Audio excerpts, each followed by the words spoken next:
प्यारे बच्चों नमस्कार। ज्ञान सिंधु कोचिंग क्लासेस में आपका स्वागत है। आज का जो सेशन है कक्षा 11 भौतिक विज्ञान के विद्यार्थियों के लिए है और इसमें कक्षा 11 भौतिक विज्ञान का वार्षिक पेपर 2025 का हल कराएंगे। तो अब आप लोग जल्दी से शेयर कर दीजिएगा और जुड़ जाइए। लाइक और शेयर देखिए जब करेंगे तो हमारा मनोबल और बढ़ेगा, थोड़ा सा मोटिवेशन मिलता है तो और आपको अच्छी चीज़ें हम आपको प्रोवाइड कराते हैं। तो प्रश्न देखिए, अब इसमें पहला क्या है प्रश्न। देखिए आपको एक बात और ध्यान रखना है, आपको नोटबुक यानी कि कागज और कलम को साथ में रखना है, ठीक है, और तब जाके इनका आंसर देना है और आपको पता भी चलेगा आपको कितना भी मालूम है या कितनी भी तैयारी जो है शेष और करनी है। तो पहले क्वेश्चन का जो आंसर है वो देना है आपको, ऑप्शनल क्वेश्चन है।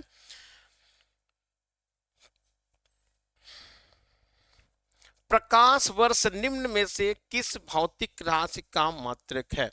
प्रकाश वर्ष किस भौतिक राशि का मात्रक है? पहला ऑप्शन दिया है समय, दूसरा है लंबाई, तीसरा है ज्योत तीव्रता और ऊर्जा। तो समय का मात्रक नहीं है, समय का मात्रक देखिए यहां पर प्रकाश वर्ष से मत जाइएगा, ठीक है। प्रकाश वर्ष किसे कहते हैं? प्रकाश द्वारा एक वर्ष में चली गई दूरी क्या कहलाती है? प्रकाश वर्ष कहलाती है। तो क्या है?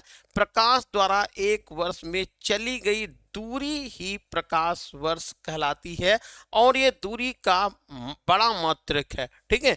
और यहाँ पर ये दूरी में लंबाई हो गया, इसलिए यहाँ ऑप्शन जो होगा वो बी सही हो जाएगा। ऊर्जा का ना मात्रक है, ना ज्योत तीव्रता का और ना समय का मात्रक है।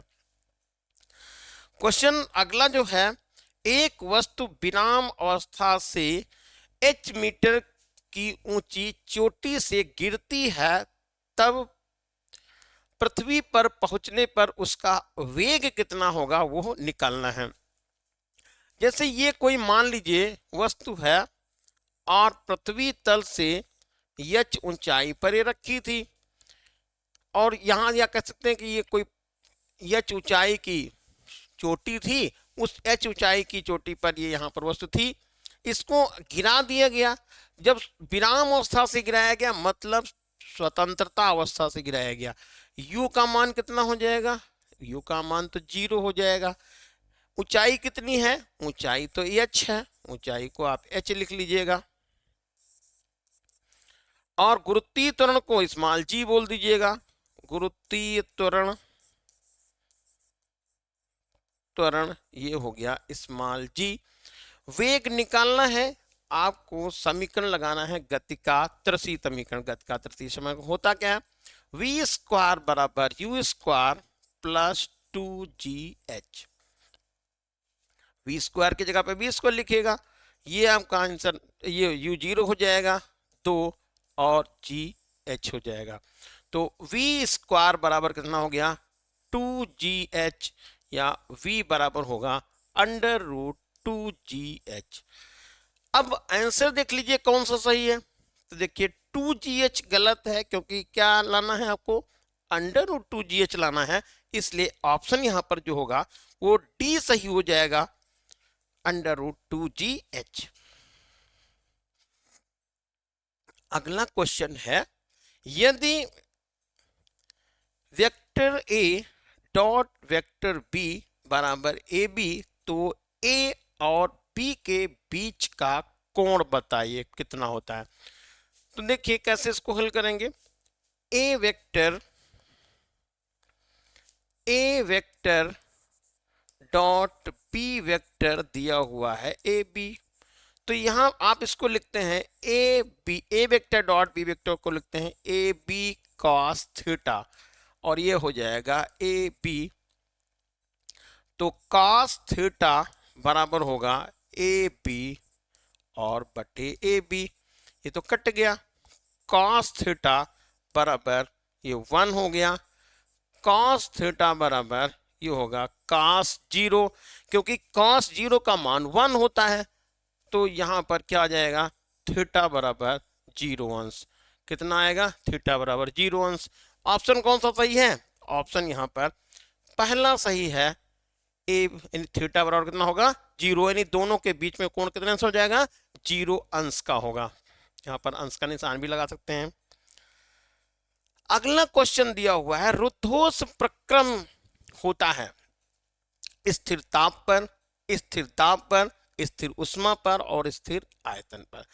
तो स्थिर ताप पर जो परिवर्तन होता है उसे कहते हैं समतापी प्रक्रम, और स्थिर दाब पर जो परिवर्तन होता है उसे कहते हैं समदाबी प्रक्रम, और जो स्थिर आयतन पर प्रक्रम होता है उसे कहते हैं स्थिर आयतन प्रक्रम। तो बचा कौन सा, बचा तो स्थिर ऊष्मा पर। तो उस रुद्धोष्म प्रक्रम में ऊष्मा का आदान प्रदान होता ही नहीं है, इसलिए यह प्रक्रम कौन सा हो गया रुद्धोष्म प्रक्रम। ऑप्शन नंबर सी सही हो जाएगा। रुद्धोष्म प्रक्रम में ऊष्मा का कोई आदान प्रदान नहीं होता है और ऑप्शन यहां पर सी सही हो जाएगा। अगला क्वेश्चन दिया हुआ है घड़ी की सेकंड वाली सुई की कोणीय चाल रेडियन प्रति सेकंड में बताओ। तो घड़ी की सेकंड वाली सुई की कोणीय चाल निकालनी है। फार्मूला जो होता है ओमेगा बराबर होता है 2 पाई एन। ओमेगा बराबर कितना होता है 2 पाई एन। ये कोणीय चाल का सूत्र है, कोणीय वेग का ओमेगा का सूत्र होता है ओमेगा बराबर 2 पाई एन। एक और सूत्र भी बनता है ओमेगा बराबर 2 पाई बटे कैपिटल टी। अब ये जो सेकंड वाली सुई है वो घड़ी में कितनी देर में चक्कर लगाती है। सेकंड वाली सुई जो चक्कर लगाती है 60 सेकंड में। देखिए ध्यान दीजिएगा, ये घड़ी यदि है और यहाँ 12 लिखा हुआ है और सेकंड वाली सुई यहाँ पर है, ये पूरा चक्कर जब लगाएगी कब, जब यहाँ पर पहुंचेगी दोबारा, यानी कि कितने सेकंड में, ये लगाएगी 60 सेकंड में। तो एक चक्कर में इसका कितना समय लगता है 60 सेकंड में, और एक चक्कर में लगे हुए समय को आवर्तकाल कहा जाता है। तो ओमेगा बराबर हो जाएगा 2 पाई बटे कैपिटल टी की जगह पे 60 भाग कर दीजिएगा 30 हो जाएगा। तो ओमेगा बराबर बना कितना पाई बटे 30, और आंसर आपका क्रिस्टल क्लियर हो गया। कौन सा है भैया, आंसर है बी, ऑप्शन सही है। कौन सा, पाई बटे 30।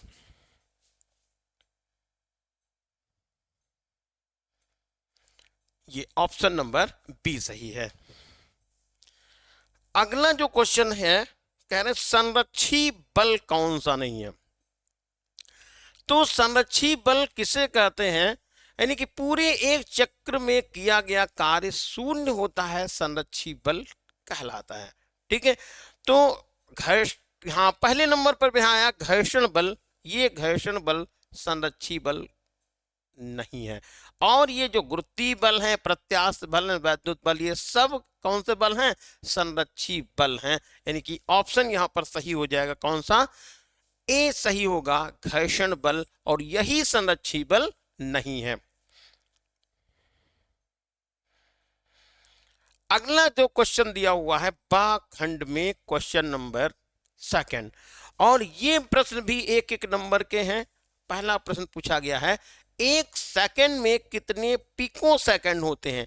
तो सेकंड देखिए बड़ी इकाई है समय की, वो पिको सेकंड है छोटी इकाई, जैसे माइक्रो सेकंड होता है, नैनो सेकंड होता है, उसी तरह से होता है पिको सेकंड। तो एक पिको सेकंड होता है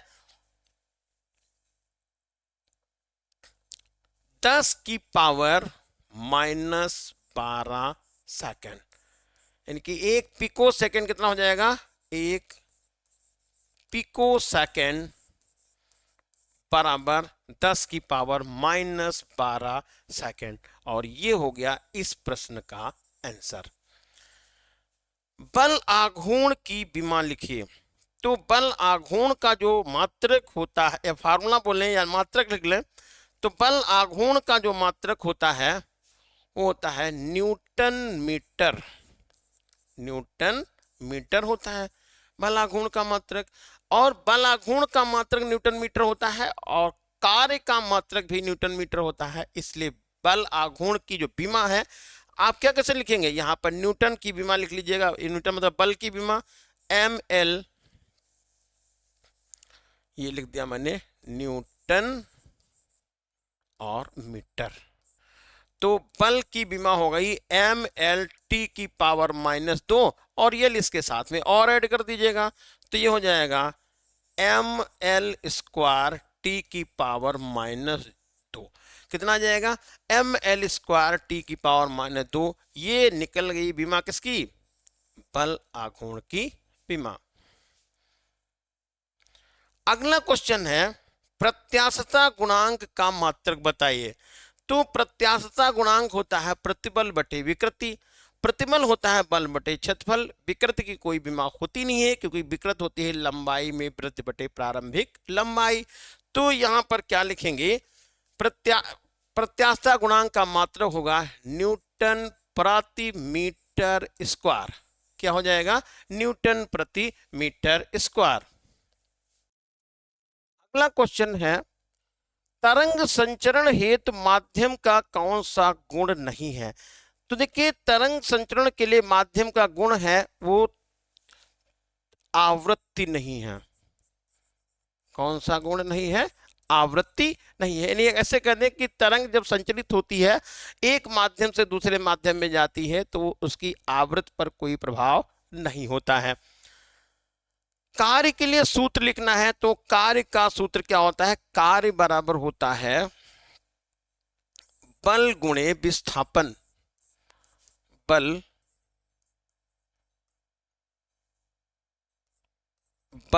गुणे विस्थापन। ठीक है, अब इसको हम ये लिख सकते हैं, ठीक है, या हम यहां पर ऐसे भी लिख सकते हैं W बराबर F इंटू डी होता है, F वेक्टर डी वेक्टर होता है। एक फार्मूला हमारा ये भी बनता है W बराबर F into D into cos theta.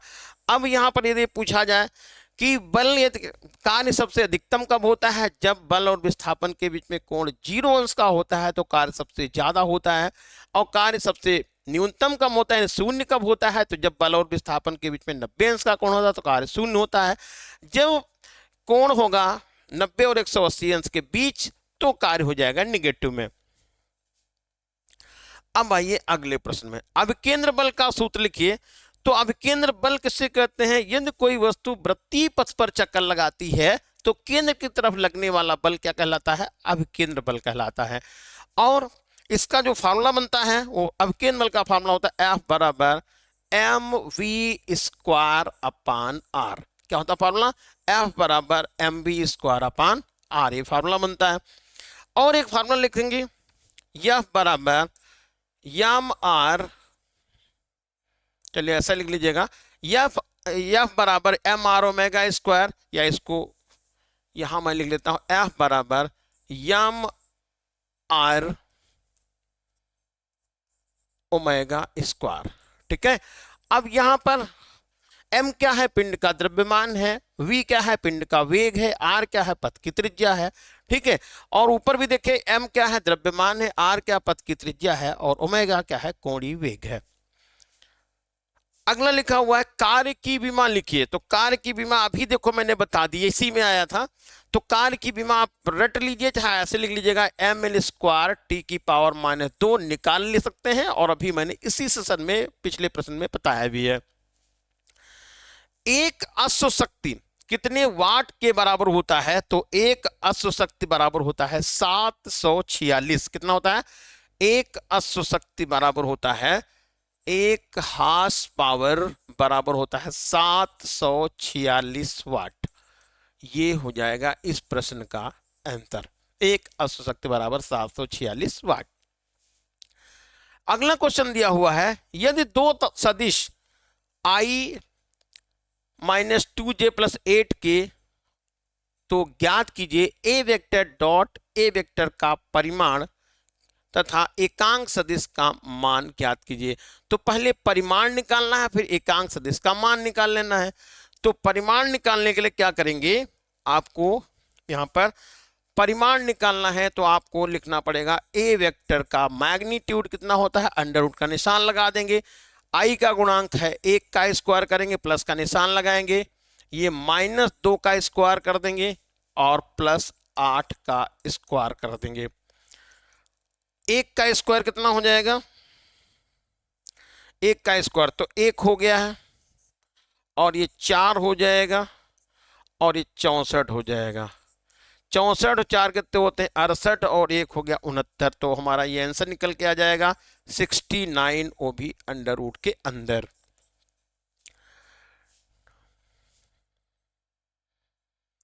अगला क्या दिया हुआ है?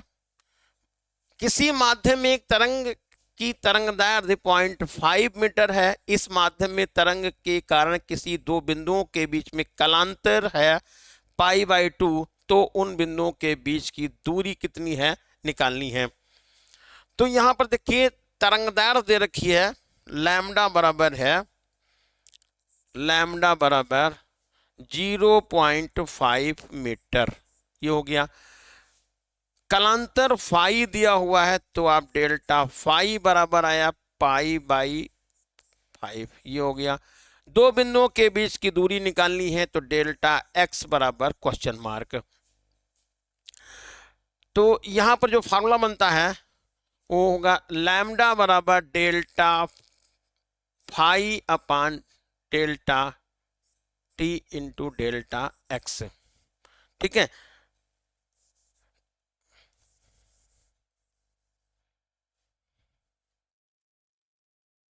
डेल्टा फाई बराबर 2 pi upon lambda, 2 pi upon lambda into delta X. Delta phi का मान देखो दिया कितना है, π/5, तो आप π/, यहाँ पर 5 लिख लीजिएगा, और 2 पाई ये लिख लीजिएगा। और लैम्डा का मान कितना है? लैम्डा का मान तो 0.5 है, तो 0.5 लिख लीजिएगा। और डेल्टा एक्स निकालना था। अब देखो पाई से पाई कट गया, दशमलव यहां पर हटाइएगा और ऊपर यहां पर 10 लिख लीजिएगा। ये वाला 5 और ये 5 भी कट गया, तो अब आया कितना इधर? 1 बराबर 20 गुणे डेल्टा एक्स, और ये मान मीटर में दिया था, तो आप यहां पर लिख सकते हैं डेल्टा एक्स बराबर 1/20 मीटर। यही पे आंसर छोड़ सकते हैं, या इसको सेंटीमीटर में बदलना चाहे तो आप बदल सकते हैं। डेल्टा एक्स बराबर 100/20, और भाग कर दीजिएगा तो मान निकल जाएगा 5 सेंटीमीटर। ठीक है, तो फिर से एक बार देख लीजिएगा, ये हमारा यहां पर फार्मूला बनता है डेल्टा फाई बराबर 2 pi upon lambda into delta x, और इसी में आपको मान डालना था लैम्डा और डेल्टा फाई का, और डेल्टा एक्स का मान 5 सेंटीमीटर निकाल लेना था। अगला क्वेश्चन दिया हुआ है बिमी विधि से t बराबर 2 पाई लिखा हुआ, यहां गलती से या लिख गया है, t बराबर 2 पाई अंडर रूट L अपान जी का सत्यापन कीजिए। तो देखिए बिमी विधि से जो सत्यापन करना होता है वो लेफ्ट साइड की विमा निकालनी होती है और राइट साइड की विमा निकालनी होती है। यदि दोनों विमाएं आपस में बराबर हो जाती हैं तो ये कह देते हैं कि ये जो क्या है, सत्य है। तो क्या है जरा समझिएगा। तो लेफ्ट हैंड साइड की विमा, लेफ्ट हैंड साइड की विमा, विमा बोले या विमी सूत्र बोले, तो ये हमने कैपिटल टी लिख लिया है। अब राइट हैंड साइड की विमा लिखनी है, राइट हैंड साइड की विमा। अब राइट हैंड साइड में देखो 2 पाई तो कांस्टेंट है, इसकी कोई विमा होती नहीं, जैसा कि आपको पहले से भी पता होगा। यहां पर आप लिख लेंगे अंडर रूट L अपान जी। L अब मतलब ये लंबाई है, तो आप यहां पर लंबाई लिख लीजिएगा। और त्वरण की विमा यानी गुरुत्वीय त्वरण की विमा होती है LT की पावर -1, तो हो जाएगा LT की पावर -2। देख गलती हो गई थी कि LT की पावर -1, तो चाल की विमा होती है। यहां पर क्या है, त्वरण की विमा, तो ये L लिख लेंगे, और त्वरण की विमा हो जाएगी LT की पावर -2। और ये दोनों हैं क्या, दोनों तो अंडर रूट में है, वो भी अंडर रूट में है, तो आप क्या कर सकते हैं, यहाँ भी पावर 1/2 लगा सकते हैं, यहाँ भी पावर 1/2 लगा सकते हैं। ठीक है, अब क्या करिए, देखिए ये एल टी की पावर जो है -2 नीचे है, इसको ऊपर ले जाएंगे, तो अब मैं यहां पर एक ही ब्रैकेट के अंदर लिख लेता हूं, एल हो गया और एल की पावर -1 हो गया और टी की पावर 2 हो गया, टी की पावर 2, और पावर कितनी लगा देंगे, 1/2। एक बार फिर से देख लीजिएगा, यहां पर एल ऊपर लिखा था, लिखा रहने दीजिए, और नीचे है एल टी की पावर -2, इसको ऊपर ले जाएंगे तो पावर का साइन बदल जाएगा, एल की पावर हो जाएगा -1 और टी की पावर हो जाएगा 2। पावर 1/2 दोनों में थी तो मैंने 1/2 पावर लगा दी है। अब ये तो दोनों यहीं पर कैंसिल हो गए और बचा कितना, टी की पावर बचा 2 और पावर लग रही है 1/2। अब 1/2 में ये वाली पावर और ये वाली पावर मैंने हटा दी, चाहे ऐसे इसको काट दीजिएगा, ये प्लस का है, टी की पावर 2 था, ये हट गया, तो बचा कितना, कैपिटल टी बचा। अब देखिए लेफ्ट हैंड साइड की बीमा कितनी थी, कैपिटल टी थी, और राइट हैंड साइड की बीमा भी कितनी आई है, कैपिटल टी आई है, इसलिए दिया गया फार्मूला क्या है, सही है। तो आप यहां पर लिख देते हैं लेफ्ट हैंड साइड की बीमा is equal to right hand side की बीमा, इसलिए टी बराबर 2π√L/G क्या है, ये सत्य है। अगला क्वेश्चन देखिएगा, साबुन के घोल का पृष्ठ तनाव दिया हुआ है 0.03 न्यूटन प्रति मीटर। इस घोल से 2 सेंटीमीटर त्रिज्या के बुलबुले को फूंक मारकर बनाने में कितना कार्य किया जाएगा। तो देखिए सबसे पहले यहां पर जो पृष्ठ तनाव दिया हुआ है कैपिटल टी, तो वो लिख लेते हैं, कैपिटल टी बराबर है 0.03 न्यूटन प्रति मीटर, ये लिखा है। त्रिज्या बुलबुले की है आर बराबर 2 सेंटीमीटर, इसको आप मीटर में बदलिएगा तो हो जाएगा 2 × 10⁻² मीटर। अब बुलबुले को जब बनाएंगे, ध्यान दीजिएगा, बुलबुले को जब बनाएंगे तो वो गोल आकार में बन जाएगा, क्योंकि त्रिज्या पहले से मालूम है, तो आप उसका पहले क्षेत्रफल निकाल लीजिएगा। तो ए बराबर हो जाएगा, बुलबुले का क्षेत्रफल होगा 4πr²। तो यहां पर 4 लिख लीजिएगा, पाई की जगह पे पाई लिखिएगा, आर का मान यहां पर 2 बार रिपीट करके लिखेंगे तो हो जाएगा 4 × 10⁻⁴। तो लिख लेंगे यहां पर 4 × 10⁻⁴, ये हो गया मीटर स्क्वायर। ठीक है, ये निकल गया। अब निकालना है किया गया कार्य, तो फॉर्मूला होता है W बराबर T × अब यहीं पर रुक जाते हैं। रुक क्यों जाते हैं, क्योंकि जब बुलबुला बनाएंगे तो उसके अंदर भी वायु होगी और बाहर भी वायु होगी, तो यहां पर जो क्षेत्रफल बनता है वो होता है 2ΔA। ठीक है, और यहां पर ए ना कह के आप इसको ΔA भी बोल सकते हैं, क्योंकि बुलबुला जो है वो 0 से, मतलब वो नया बनाया गया, कोई इसके क्षेत्रफल में परिवर्तन नहीं किया गया है, तो आप ΔA को भी लिख सकते हैं 16π × 10⁻⁴ मीटर स्क्वायर। अब W बराबर हो जाएगा, T की जगह पर मान डाल दिए, कितना है 0.03, ये हो जाएगा, ये 2 लिखिएगा, और ये मान आप लिख लीजिएगा कितना 16 यानी कि 16π × 10⁻⁴ गुणा करके आप सीधे आपको आंसर जूल में लिख देना है।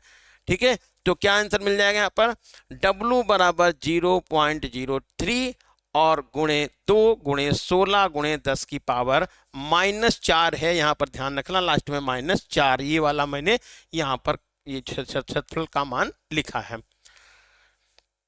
अगला जो क्वेश्चन दिया हुआ है, हाइड्रोलिक लिफ्ट का सिद्धांत एवं कार्य विधि का जो है सचित्र वर्णन करके आपको समझाना है। ये हो गया है। फिर आपको क्या करना है, पृथ्वी के समीप कोई उपग्रह करने वाले, कोई उपग्रह पृथ्वी के समीप परिक्रमण करने वाले उपग्रह की बंधन ऊर्जा का सूत्र स्थापित कीजिए। यानी पृथ्वी के समीप कोई उपग्रह चक्कर लगा रहा है तो उसका सूत्र आपको स्थापित करना है, तैयार करना आपको है। जड़त्व तथा जड़त्व आघूर्ण में क्या अंतर है, ये भी आपको तैयार करना है। अगला क्वेश्चन क्या है, किसी वस्तु की गतिज ऊर्जा तथा संवेग में संबंध स्थापित कीजिए। तो क्या है संबंध, देखिए गतिज ऊर्जा को आप लिखते हैं, गति ऊर्जा के बराबर होती है हाफ एम वी स्क्वायर, ठीक है, और संवेग होता है P बराबर m इंटू वी। अब हमको रिलेशन दिखाना है गतिज ऊर्जा और संवेग में, मतलब ऐसा फार्मूला बनाना है जिसमें गति ऊर्जा और संवेग दोनों आ जाएं।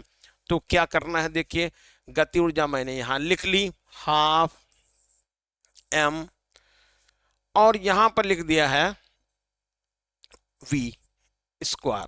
क्या किया गया, यहां पर मैंने m से ऊपर नीचे गुणा कर दिया है। m से ऊपर नीचे जब गुणा कर दिया तो कितना मिल गया, यहां पर k बराबर half m square v square बटे m। जरा ध्यान दीजिएगा क्या बन गया, m का m से गुणा हो गया तो m into M, M square हो गया, और नीचे आपके पास m मिल गया। तो ये लिखा है m स्क्वायर वी स्क्वायर, और ये देखिए स्लिप हो गया, गलती हुई, हाफ एम वी होता है, p बराबर एम वी होता है।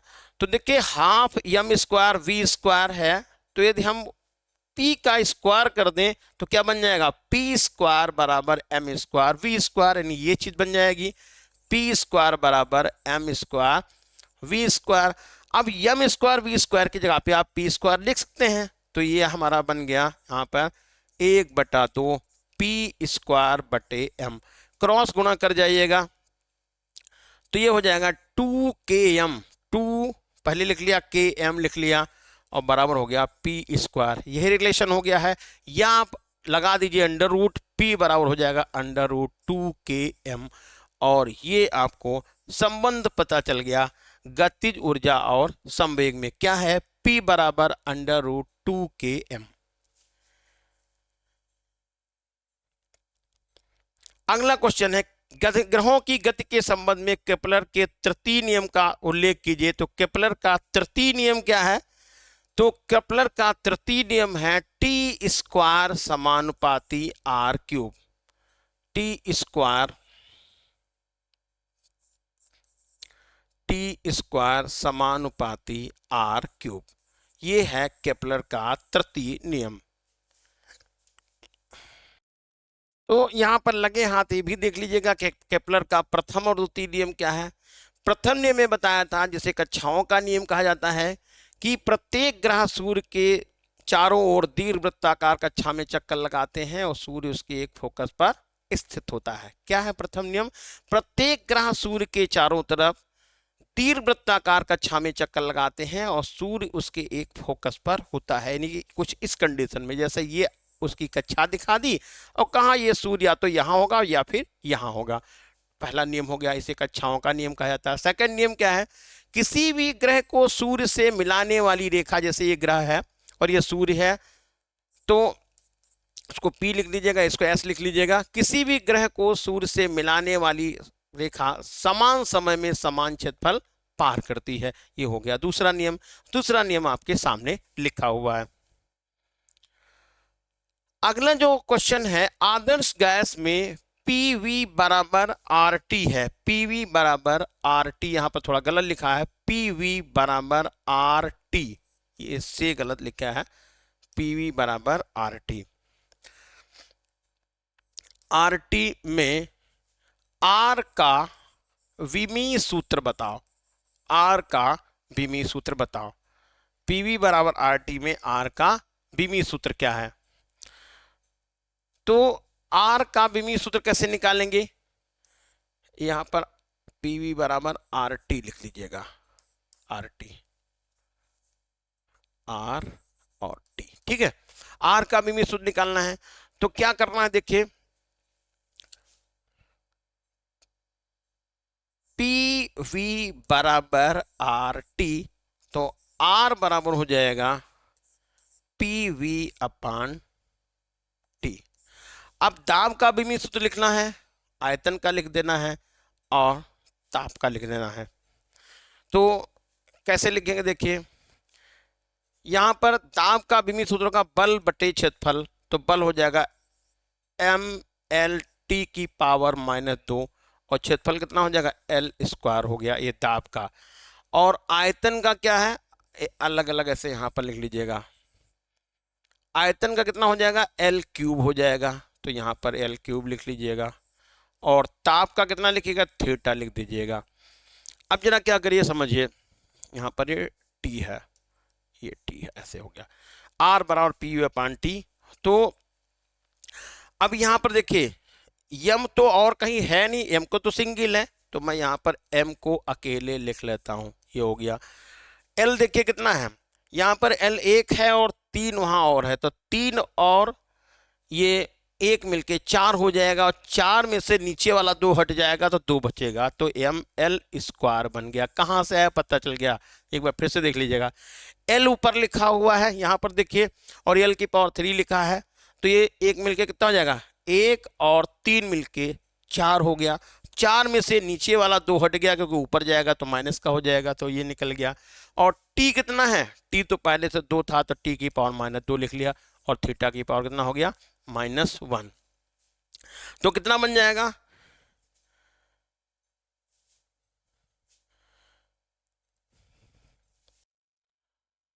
अगला क्वेश्चन देखिएगा, किसी ठोस का रेखीय प्रसार गुणांक, क्षेत्रीय प्रसार गुणांक और आयतन प्रसार गुणांक का अर्थ बताइए और अल्फा बीटा गामा में संबंध बताइए। तो रेखीय प्रसार गुणांक किसे कहते हैं, एकांक लंबाई का क्षण का तापमान 1 डिग्री सेंटीग्रेड बढ़ाने पर जो उसके क्षेत्रफल में लंबाई में वृद्धि होती है उसे उस क्षण के पदार्थ का रेखीय प्रसार गुणांक कहते हैं। क्या है बोलिए जरा फिर से, एकांक लंबाई की क्षण का तापमान 1 डिग्री सेंटीग्रेड बढ़ाने पर जो उसकी लंबाई में वृद्धि होती है उसे उस क्षण के पदार्थ का रेखीय प्रसार गुणांक अल्फा कहते हैं। अब आ जाइए यहाँ पर क्षेत्रीय प्रसार गुणांक, एकांक पृष्ठीय क्षेत्रफल का तापमान 1 डिग्री सेंटीग्रेड बढ़ाने पर जो उसके क्षेत्रफल में वृद्धि होती है उसे उस पृष्ठ के पदार्थ का क्षेत्रीय प्रसार गुणांक कहते हैं। और फिर लास्ट में क्या होता है, आयतन प्रसार गुणांक, एकांक आयतन की वस्तु का तापमान 1 डिग्री सेंटीग्रेड बढ़ाने पर जो उसकी लंबाई क्षेत्रफल में जो उसके आयतन में वृद्धि होती है उसे उस वस्तु के पदार्थ का आयतन प्रसार गुणांक कहते हैं। यानी आप ऐसे भी फार्मूला लिख सकते हैं, अल्फा बराबर डेल्टा एल अपान एल इंटू डेल्टा टी, ये फार्मूला बनता है अल्फा का। सेम इस तरह से बन जाता है बीटा का, कौन सा, डेल्टा ए अपान ए और इंटू डेल्टा टी। और सीधा बनता है फार्मूला गैमा का, तो delta V upon V into delta T. तो ये 3 फार्मूले बनते हैं और ये अल्फा बीटा और गैमा के, ठीक है। अब इनमें रिलेशन क्या होता है, वो रिलेशन होता है अल्फा अनुपात बीटा अनुपात गैमा बराबर होता है 1:2:3 का। क्या अनुपात होता है, 1:2:3 का। क्वेश्चन नंबर 6 दिया हुआ है, यदि सदिश ए वेक्टर बराबर 5i minus plus 7j minus 3k और बी वेक्टर बराबर है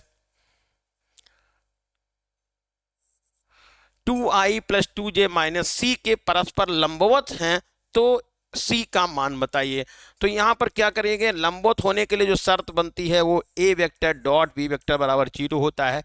आपको क्या करना है, यहां पर 5i लिख देना है, प्लस का 7j लिखना है, 7j लिखना है और माइनस 3k लिख देना है और डॉट का निशान लगाना है, 2i लिखना है प्लस 2j लिख लेना है और माइनस 7k लिखना है, बराबर कर देना है 0, ठीक है। अब यहाँ पर i का गुणांक 2 है, यहाँ पर है 5, गुणा कर लेंगे सीधा अंक में 10 आ जाएगा, यहाँ पर 7 है, यहाँ पर 2 है, ये हो जाएगा 14, और यहाँ पर माइनस का 3 है, उधर है माइनस का c, तो माइनस का 3c हो जाएगा, बराबर आएगा 0। ये कितना बन जाएगा, ये बनेगा 10 और 14 मिलके 24 इधर ट्रांसफर कर लेंगे, तो ये माइनस का 3c बराबर माइनस का 24 हो गया। माइनस माइनस हटाएंगे, 3 से काटेंगे तो 8 हो जाएगा। c का मान जस्ट निकल जाएगा कितना, 8, और ये हो जाएगा इस प्रश्न का आंसर।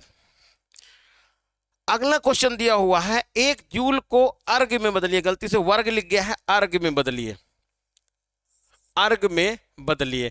तो 1 जूल से को अर्ग में बदलना कैसे है, क्या करना है, देखिए ये जूल जो है वो एमकेएस पद्धति में कार्य का मात्रक है और आपको सीजीएस सिस्टम में इसको कन्वर्ट कर लेना है। ठीक है, तो इसको आप बदल लीजिएगा। होता कितना है ये मैं आपको लिख के बता देता हूं। 1 जूल बराबर होता है 10⁻7 अर्ग। ठीक है, कैसे बदलना है, आपको एमके सिस्टम से सीजीएस सिस्टम में बदलना है, कार्य का विमीय सूत्र लिख करके। फिर है अगला, कलन विधि से गति के समीकरणों का निगमन कीजिए। तो यहां पर भी थोड़ा सा मिसप्रिंट है, निगमन है, ये ना लिखा हुआ है, निगमन कीजिए। तो क्या करना है जरा समझिएगा। कलन विधि से गति का समीकरण निकलने के लिए आपको पहली लाइन याद करनी पड़ेगी। कौन सी, जैसे आपको ये पता है, त्वरण ए बराबर होता है dv/dt, यानी वेग परिवर्तन की दर क्या कहलाती है, त्वरण कहलाती है। ठीक है, अब क्या करिए, यहां पर क्रॉस गुणा कर लीजिएगा तो ये हो जाएगा dv बराबर a/dt। इसको जो है निश्चित सीमा के अंदर a/dt, निश्चित सीमा के अंदर समाकलन कर दीजिएगा तो ये हो जाएगा dv, और इधर आ जाएगा आपका इंटीग्रेशन a/dt।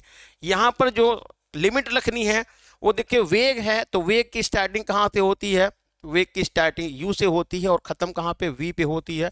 तो अपर लिमिट हो जाएगी v और लोअर लिमिट हो जाएगी u।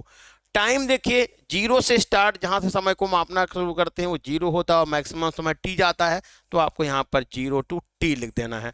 अब क्या करना है, एक लाइन यहां पर बढ़ा लीजिएगा, ये हो जाएगा आपका u लिखा और ये v हो गया, dv लिख लिया है। इसमें एक कांस्टेंट है, एक कांस्टेंट को आप बाहर कर लीजिएगा और ये u इंटू टी हो जाएगा, ये हो जाएगा dt। अवकलन कर दीजिएगा तो ये v हो जाएगा, सॉरी समाकलन करना था तो v लिख गया, और समाकलन करने के बाद ये लिमिट आपको लिख देनी है u और v। यहाँ पर a लिखना है और इसका जो समाकलन होगा t हो जाएगा, और यहाँ पर 0 और t लिख देते हैं। ये शायद आपको समझ में आ गया होगा। जरा फिर से देख लीजिएगा, जो फार्मूला बनता है वो a बराबर होता है dv/dt, क्रॉस गुणा कर लिया तो ये हो गया ये dv बराबर a/dt। आपने क्रॉस गुणा करने के बाद इसको समाकलन कर दिया, वो भी लिमिट के अंदर। लिमिट कैसे लिखते हैं, बस यही आपके लिए खास बात है। देखिए लिखा है dv, v का मतलब वेग, वेग में परिवर्तन कहां से हो सकता है, u से v हो सकता है। u का तो मतलब हुआ प्रारंभिक वेग और v का मतलब हुआ अंतिम वेग। तो परिवर्तन जो वेग में होगा वो प्रारंभिक और अंतिम में ही तो होगा। तो आपने यहाँ पर v और u, यहाँ पर u और v लिख लिया है। अपर लिमिट ऊपर लिखते हैं और लोअर लिमिट नीचे लिखते हैं। टाइम देखिए क्या है, समय, और समय में जो परिवर्तन होगा वो जहां से शुरू करेंगे मापना, वो समय 0 से मैं मापना शुरू करता हूं, लास्ट तक के जाता है तो 0 to t हो जाएगा। समाकलन जब करेंगे तो आपका ये dv का v रह जाएगा और dt का t रह जाएगा। अब आगे क्या करना है, समाकलन करने के बाद पहले आपको v के स्थान पे o, ये है अपर लिमिट लिखनी है। अपर लिमिट कितनी लिखी, v है, वो बाई चांस ऐसा है कि v अपर लिमिट है और v यहाँ पर लिखा भी है तो आप यहाँ पर v लिख लेते हैं। माइनस जो अपने पास से लगा लेते हैं, माइनस पास से लगा लिया और लोअर लिमिट लिख दी u, बराबर निशान लगा दिया a। फिर यही काम इसमें भी कर लेना है। पहले क्या करना है आपको, पहले तो लिखना है अपर लिमिट t और फिर लिख लेना है लोअर लिमिट करके 0। ब्रैकेट खोल दीजिएगा तो v बराबर हो जाएगा, v माइनस u बराबर आएगा at। अब पक्षांतर करिएगा तो v बराबर हो जाएगा u प्लस at, और आपको ये पता चल गया गति का प्रथम समीकरण। ठीक है, तो क्या आपको यहां पर पता चल गया, v बराबर u प्लस at हो गया ये प्रथम समीकरण।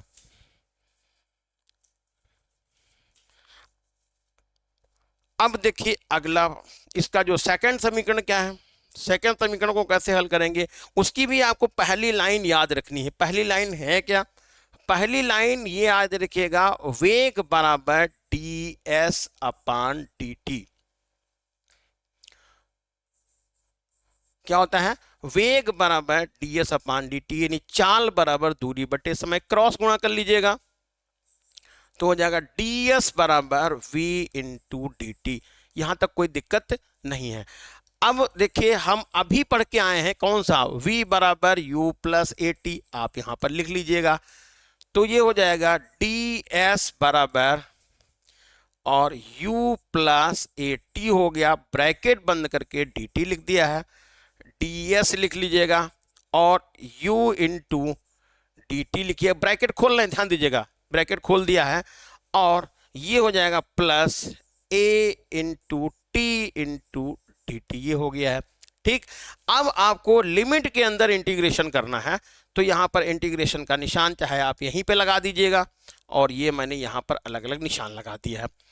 अब फिर वही बात, लिमिट रखना है, लिमिट रखना आ गया तो समझ लीजिए आपका डेरिवेशन हो जाएगा। जो दूरी होती है वो 0 से शुरू होती है, s तक के जाती है, तो आपको यहां पर क्या लिख देना है, 0 लिख देना है, 0 लिखना है और यहां पर s लिख लेना है। ठीक है, और फिर यहां पर क्या किया है, यहां u से मतलब नहीं, हमें तो dt से मतलब है, t से यानी समय से, तो समय यहां पर आ जाएगा 0 टू t हो जाएगा, और यहां पर भी समय हो जाएगा 0 टू t हो जाएगा। ठीक है, एक लाइन और आगे लिखते हैं, इंटीग्रेशन लिख लिया है, ये 0 टू s हो गया, ds मैंने यहां पर लिख लिया है। इसमें u कांस्टेंट है, कांस्टेंट का मतलब है जो dt लिखा हुआ है t के साथ में लिखा है उससे मिलता नहीं है, u को मैंने यहां पर बाहर कर लिया है, और उसी तरह से यहां पर निशान भी लगा लिया इंटीग्रेशन का, लिमिट भी लिख दी। इधर क्या मिल रहा था, इधर a नहीं मिल रहा था, t तो मिल ही रहा है, तो मैंने a को बाहर किया, इंटीग्रेशन के निशान लगाया, t इंटू dt लिखा और लिमिट भी वैसे ही डाल दी है। ये लाइन मैंने लिख दी है, एक बार फिर से देखिएगा क्या किया गया है, इसमें जो कांस्टेंट थे उसको मैंने लिमिट के जो निशान है उससे मैंने बाहर कर लिया है। अब लिमिट रख दीजिएगा तो यहां पर ds का जो इंटीग्रेशन होगा वो हो जाएगा s, ये लिखिएगा s, बड़ा ब्रैकेट लगा के 0 और s यहां पर कर देंगे। यहां पर क्या हो जाएगा, ये देखो छूट गया है, dt छूटा है, ये आप dt यहां लिख लीजिएगा, dt देखिए यहां पर लिखा था, dt छूट गया था, तो u तो मैंने यहां पर लिख लिया। अब dt का जो इंटीग्रेशन होगा वो t हो जाएगा, तो मैंने यहां पर t लिख लिया है, और फिर यहाँ 0 टू t ला लिया है, अब प्लस का निशान a लिख लिया है। अब समझिए यहाँ पर t इंटू डी टी लिखा है, यानी इसका इंटीग्रेशन आपको करना था t इंटू डी टी का। इसका समझिए क्या होता है, कैसे इंटीग्रेशन करेंगे, तो इसका इंटीग्रेशन ऐसे करेंगे, ध्यान दीजिएगा, ये यहाँ पर जो पावर होती है t की, उसकी पावर में एक जोड़ते हैं तो कितना होगा, 2 पावर हो जाएगी, क्योंकि यहाँ पर दिख नहीं रहा है, बल्कि यहाँ पर जो पावर है वो पावर है कितनी, 1 है, तो यहाँ पर 1 पावर थी, 1 मैंने और जोड़ दिया तो कितना हो गया, पावर 2 हो गया। उसी 2 को हम कहाँ लाएंगे, नीचे लाएंगे, तो ये बन जाएगा इतना टी स्क्वायर बटा 2, ये काम यहाँ पर करना है, यही यहाँ लिख देना है, तो कितना हो जाएगा टी स्क्वायर बटा 2, और फिर यहाँ पर बड़ा ब्रैकेट लगा के 0 और t लिख दिया है। अब क्या करना है बस लिमिट रख दीजिएगा, तो s माइनस 0 हो गया है, और u t माइनस 0 हो जाएगा, और प्लस a, और यहां पर देखिए t स्क्वायर हो जाएगा, वही इसी तरह से t स्क्वायर अपान 2 और माइनस होगा 0, ये बन गया। अब बस ब्रैकेट आप खोल दीजिएगा, ब्रैकेट खोलेंगे क्या बन जाएगा, ये बनेगा, ब्रैकेट खोलने पर s बराबर, इसको खोलेंगे तो ut माइनस 0 आएगा, तो ut माइनस 0 से आपका कोई मतलब नहीं है, तो ut ही केवल लिख लेते हैं, ut प्लस, देखिए यहां पर a लिखा था, ये a है, तो a से खोलेंगे तो हो जाएगा at स्क्वायर अपान 2, तो at स्क्वायर अपान 2 को हाफ at स्क्वायर अपान 2 लिख देते हैं, और एक गति का जो है तृतीय समीकरण कलन विधि द्वारा आपको प्राप्त हो जाता है। क्या होता है, s बराबर ut plus half at square.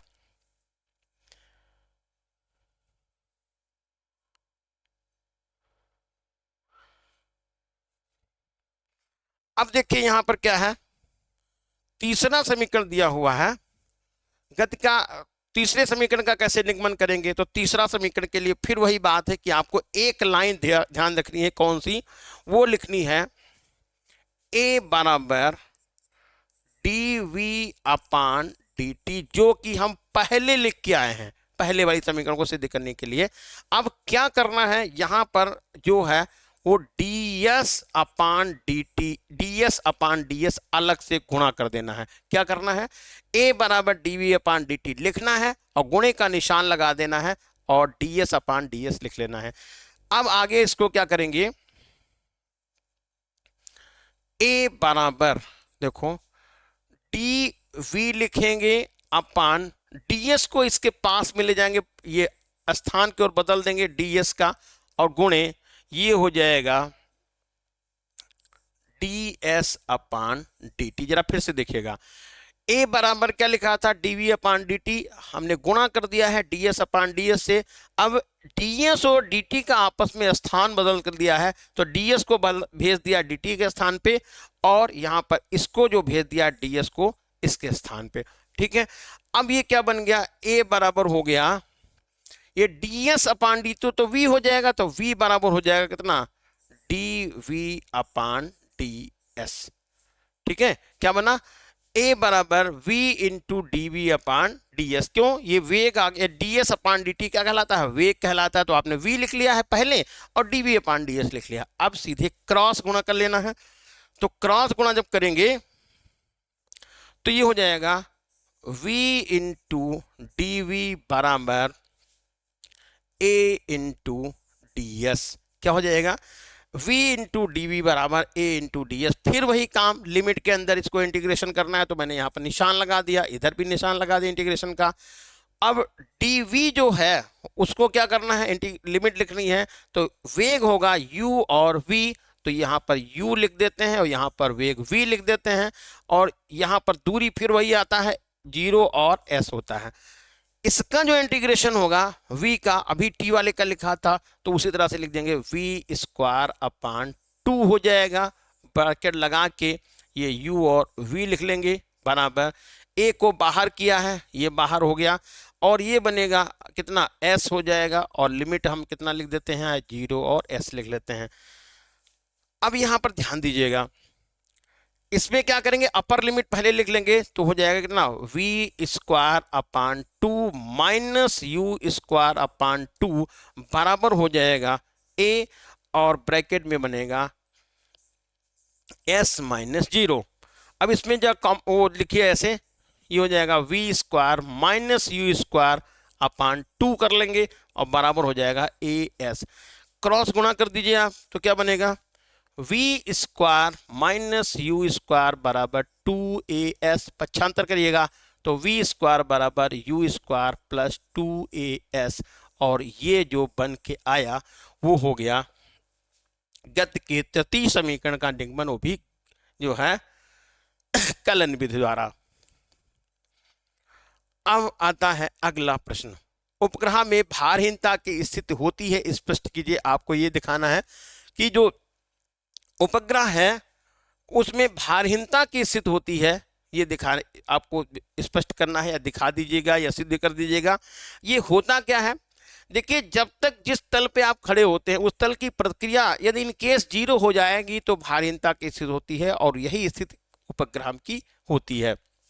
अगला क्वेश्चन दिया हुआ है जो 8 नंबर है, सिद्ध कीजिए गुरुत्व के अंतर्गत मुक्त रूप से गिरते हुए पिंड की यांत्रिक ऊर्जा सदैव क्या रहती है, स्थिर जो है कांस्टेंट रहती, स्थिर रहती है। तो समझिए, जरा ध्यान दीजिएगा कि जैसे वस्तु को हम ऊपर से नीचे गिराते हैं, तो यदि ऊपर से वस्तु नीचे की तरफ गिर रही है तो ऊंचाई पर जो है वस्तु, तो इसमें कौन सी ऊर्जा है, स्थिति ऊर्जा है। जैसे से नीचे की तरफ आएगी तो इसकी स्थिति ऊर्जा घटेगी और गति ऊर्जा बढ़ेगी। ठीक है, स्थिति ऊर्जा का रूपांतरण गति ऊर्जा में होगा। ठीक है, और जब नीचे से वस्तु को ऊपर फेंका जाएगा तो इसकी गति ऊर्जा घटेगी और स्थिति ऊर्जा लगातार बढ़ेगी। और इसको बस ये दिखा देना है कि यदि वस्तु को ऊपर से नीचे आप गिराते हैं तो मार्ग के प्रत्येक बिंदु पर गति ऊर्जा और स्थिति ऊर्जा का जो योग है वो कांस्टेंट रहता है। तो जब टॉप पे वस्तु होती है यहाँ पर, तो कौन सी ऊर्जा हो गई, mgh हो गई। ठीक है, और यहाँ पर ये बिल्कुल टकराने की स्थिति में है तो इसमें कौन सी ऊर्जा होगी, केवल गति ऊर्जा होगी, स्थिति ऊर्जा तो होगी नहीं। ये हम मान लीजिए भैया h ऊंचाई गिर के आ गई है, एक बिंदु तो आप निकाल लीजिएगा, तो ये फार्मूला आपका बन जाएगा v² बराबर u² प्लस 2gh। ठीक है, तो v² बराबर, ये वस्तु तो 0 हो गई, शुरू का वेग 0 हो गया, और 2gh गिर के आ गई, तो v² कितना हो जाएगा, 2GH। अब गतिज ऊर्जा कितनी हो जाएगी? गतिज ऊर्जा का फार्मूला होता है हाफ mv²। तो 1/2 हो गया, m हो गया, और v² का मान कितना डालेंगे? 2GH लिखेंगे, हटा देंगे, तो ये कितना निकल जाएगा? mgh। देखिए यहाँ पर बहुत आसानी से मैंने दिखा दिया कि यदि वस्तु टकराने की स्थिति में है तो उसकी कुल ऊर्जा कौन सी आएगी? mgh, क्योंकि गति ऊर्जा ही होगी, स्थिति ऊर्जा तो 0 हो जाएगी, क्योंकि बिल्कुल टकराने की स्थिति में है, यानी पृथ्वी के तल के एकदम समीप है। जब वस्तु कहाँ पर है? h ऊंचाई पर है, तो इसमें गति तो है नहीं, तो इसमें कौन सी ऊर्जा है? केवल गति ऊर्जा है। कितनी है? mgh है। तो यहाँ पर गति ऊर्जा mgh है, इसमें जोड़ देंगे स्थिति ऊर्जा, यहाँ पर बिंदु A लिख लीजिए, इसको आप C दिखा दीजिएगा। तो बिंदु A पर कौन सी कुल ऊर्जा हो जाएगी? स्थिति ऊर्जा mgh, और ये गति ऊर्जा हो गई 0, तो कुल ऊर्जा हो गई mgh। और बिंदु C पर गति ऊर्जा कितनी हो जाएगी? mgh होगी, और स्थिति ऊर्जा क्या होगी? 0 हो जाएगी। तो दोनों कंडीशन में, ऊंचाई पर और टकराने की स्थिति में, इनकी कुल ऊर्जा क्या रहती है? कांस्टेंट होती है। एक अपने आप से निकाल लीजिएगा। अगला है, एक समान वृत्तीय गति करते हुए कण पर अभिकेंद्र त्वरण के सूत्र की स्थापना कीजिए, और अथवा जो इसका क्वेश्चन लगा हुआ है उसके साथ में और क्वेश्चन है, बर्नौली की प्रमेय का उल्लेख कीजिए। तो देखिए ध्यान दीजिएगा, ये अभिकेंद्र त्वरण का फार्मूला पूछा है, अभिकेंद्र त्वरण के सूत्र की स्थापना कीजिए। तो अभिकेंद्र त्वरण किसे कहते हैं? यदि कोई वस्तु वृत्तीय पथ में गति करती है तो केंद्र पर जो बल लगता है, ठीक है, या कहते हैं उसके वेग में लगातार परिवर्तन होता रहता है, और वेग पे परिवर्तन के कारण जो त्वरण उत्पन्न होता है उसे क्या कहते हैं? अभिकेंद्र त्वरण कहते हैं। अगला जो क्वेश्चन था, बर्नौली की प्रमेय क्या है? तो बर्नौली की प्रमेय क्या होती है? किसी नली में बहते हुए द्रव में अप्लाई होती है। तो क्या है बर्नौली की प्रमेय? जब कोई असंपीड्य अश्यान द्रव किसी नली में धारा रेखी प्रवाह में बहता है तो मार्ग के प्रति एकांक आयतन पर उसकी कुल ऊर्जा का मान क्या होता है? अचर रहता है। क्या बोलेंगे? जब कोई असंपीड्य अश्यान द्रव किसी नली में धारा रेखी प्रवाह में बहता है तो मार्ग के प्रत्येक बिंदु पर उसके प्रति एकांक आयतन की कुल ऊर्जा मतलब दाब ऊर्जा, गति ऊर्जा और स्थिति ऊर्जा का योग क्या रहता है? अचर रहता है। समीकरण क्या लिखेंगे? P plus half rho v² plus रो GH बराबर नियतांक। ये है बर्नौली की प्रमेय। ठीक है, अगला प्रश्न क्या है? अथवा में कार्य ऊर्जा प्रमेय का कथन लिखिए, सिद्ध कीजिए।